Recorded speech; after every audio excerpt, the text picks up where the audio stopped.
Os dewis lle trawiadol ar gyfer Cyngerdd Awyr Agored, mi ddaru dewis Portmeirion, daro 12 a tharo tant, efo'r criw o selogion y Delyn Deires, ddath yno i berfformio, ac i weld ei gilydd, wyneb y wyneb, am y tro cynta ers misoedd. Dwi rioed, Rhiain, di gweld criw o bobl mor falch o weld ei gilydd. Ti ddim mor falch a dwi yn falch o weld nhw, achos mae wedi bod yn fisoedd hir iawn heb allu cyd chwarae efo neb, ond dyn ni yma.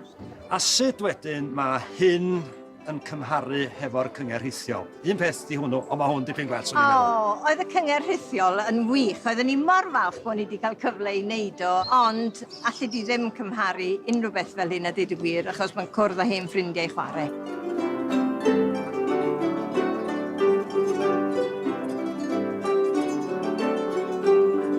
Mi oedd yr cyngor rhithiol nathon ni'n Eisteddfod yn dipyn o her, oherwydd oedd o rioed wedi cael ei wneud o'r blaen. Mi gafon ni afel ar dechnegydd ifanc oedd yn hefyd yn olygydd, Gethin Ellis. Mi ddaru ni gysylltu hefo jyst i 30 o bobl, rhai o'r America, ddaru ni gael rhai o'r Almaen, a mi ddaru Gethin i gymysgu yn ardderchog. Felly mae hwnna gynnon ni rwan ar gof a chadw am y dyfodol.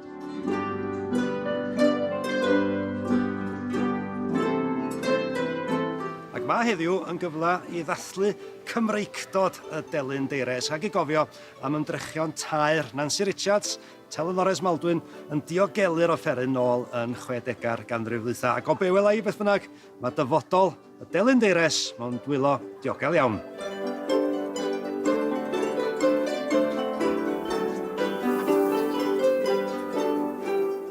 Da ni fel Cymdeithas yn parhau wrth gwrs efo'r hyn o Nancy wedi cychwyn wrth gwrs yn dysgu disgyblion enwog fel Dafydd a Gwyndaf Roberts ar log wrth gwrs.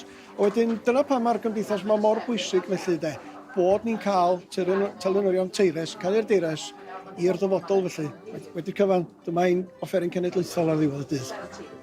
Yr rheswm dwi'n ymddiddori yn y Deires ydy oherwydd bod dad yn canu'r Deires, a wedyn pan gychwynnes i rhyw 6 mlwydd oed ar y piano, cael gwersi gen dad, gath o Delyn fel presant penblwydd gen mam, a fi'n ei gweld y Delyn yma yn fwy ddiddorol na'r piano, a dyna i diwedd i rili, a dyna fydd i beth ys hynny wedi dysgu yn y dull draddodiadol ar y glist gen dad.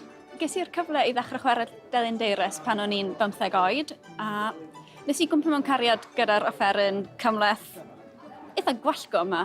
Mae'n deimlad hollol wahanol unrhyw beth arall i edrych trwy 89 o danau mewn tair rhes, a trial gweithio mas lle i roi eich bysedd mwyn gwneud music. Mae'n dipyn o beth.